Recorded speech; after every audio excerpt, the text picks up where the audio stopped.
Assalamualaikum warahmatullahi wabarakatuh.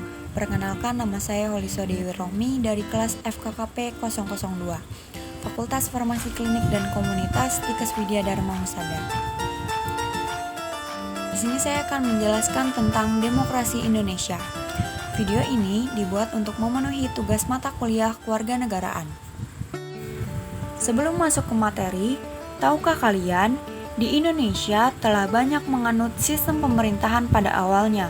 Namun, dari semua sistem pemerintahan yang bertahan mulai dari era reformasi tahun 1998 sampai saat ini adalah sistem pemerintahan demokrasi. Meskipun masih terdapat beberapa kekurangan dan tantangan di sana-sini.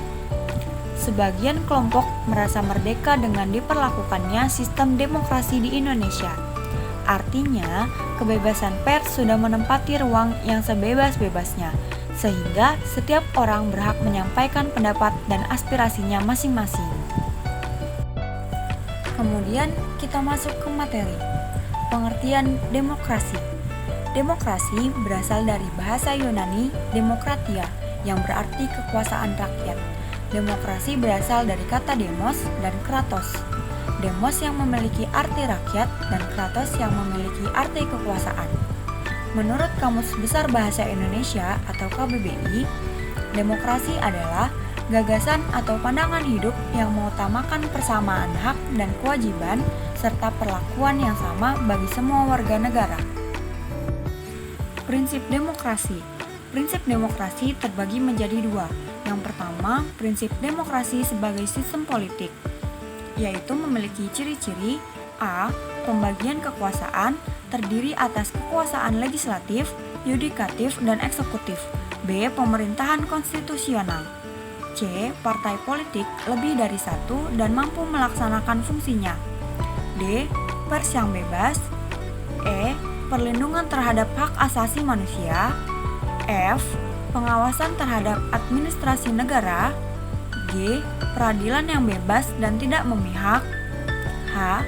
Pemerintahan yang diskusi. I. Pemilihan umum yang bebas. Dan yang terakhir, J. Pemerintahan berdasarkan hukum. Yang kedua, yaitu prinsip non-demokrasi atau kediktatoran, yaitu memiliki ciri-ciri: A. Pemusatan kekuasaan. B. Pemerintahan tidak berdasarkan konstitusional. C. Rule of power. D. Pembentukan pemerintah tidak berdasarkan musyawarah tetapi melalui dekret. E. Pemilihan umum yang tidak demokratis. F. Manajemen dan kepemimpinan yang tertutup dan tidak bertanggung jawab. G. Tidak ada dan atau dibatasinya kebebasan berpendapat, berbicara, dan kebebasan pers. H. Penyelesaian perpecahan atau perbedaan dengan cara kekerasan dan penggunaan paksaan. Yang terakhir yaitu I. Tidak ada perlindungan terhadap hak asasi manusia, bahkan lebih sering terjadi pelanggaran hak asasi manusia. Jenis-jenis demokrasi berdasarkan demokrasi menurut cara aspirasi rakyat. Yang pertama, demokrasi langsung merupakan sistem demokrasi yang memberikan kesempatan kepada seluruh warga negaranya dalam permusyawaratan saat menentukan arah kebijakan umum dari negara atau undang-undang. Yang kedua, yaitu demokrasi tidak langsung, merupakan sistem demokrasi yang dijalankan menggunakan sistem perwakilan. Jenis-jenis demokrasi berdasarkan prinsip ideologi. Yang pertama, demokrasi liberal merupakan kebebasan individu yang lebih ditekankan dan mengabaikan kepentingan umum. Yang kedua, demokrasi rakyat merupakan demokrasi yang didasarkan pada paham sosialisme dan komunisme dan lebih mengutamakan kepentingan umum atau negara. Yang ketiga, demokrasi Pancasila merupakan demokrasi yang ada di Indonesia, bersumberkan pada nilai-nilai sosial budaya bangsa serta berasaskan musyawarah mufakat dengan memprioritaskan kepentingan seluruh rakyat, masyarakat, atau warga negara. Demokrasi Pancasila fokus pada kepentingan dan aspirasi serta hati nurani rakyat. Sampai saat ini, Indonesia menganut demokrasi Pancasila yang bersumber pada falsafah Pancasila. Ciri-ciri demokrasi. 1. Pemerintahan didasarkan kehendak dan kepentingan semua rakyat. 2. Ciri konstitusional ialah hal yang berhubungan dengan kepentingan, kehendak, atau kemauan atau kekuasaan rakyat yang dituliskan dalam konstitusi dan undang-undang negara tersebut. Yang ketiga, ciri perwakilan, yakni dalam mengatur negaranya, kedaulatan rakyat akan diwakilkan oleh beberapa orang yang sudah dipilih oleh rakyat itu sendiri. Yang keempat, ciri pemilihan umum, yakni sebuah kegiatan politik yang dilaksanakan untuk memilih pihak dalam pemerintahan. Kelima, ciri kepartaian, yakni partai akan menjadi media atau sarana untuk menjadi bagian dalam melaksanakan sistem demokrasi. 6. Ciri kekuasaan ialah adanya pembagian dan pemisah kekuasaan.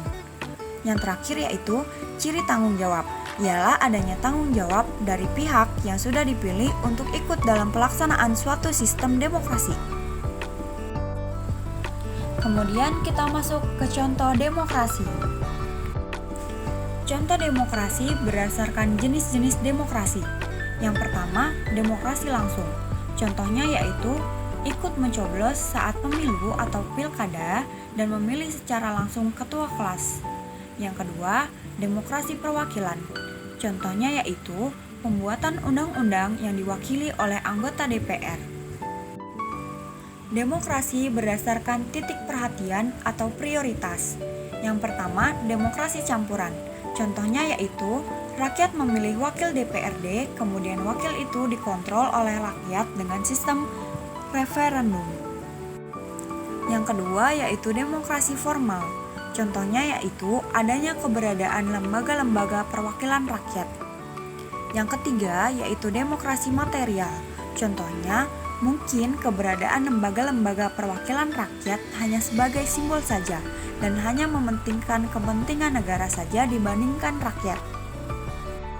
Yang terakhir, demokrasi berdasarkan prinsip ideologi.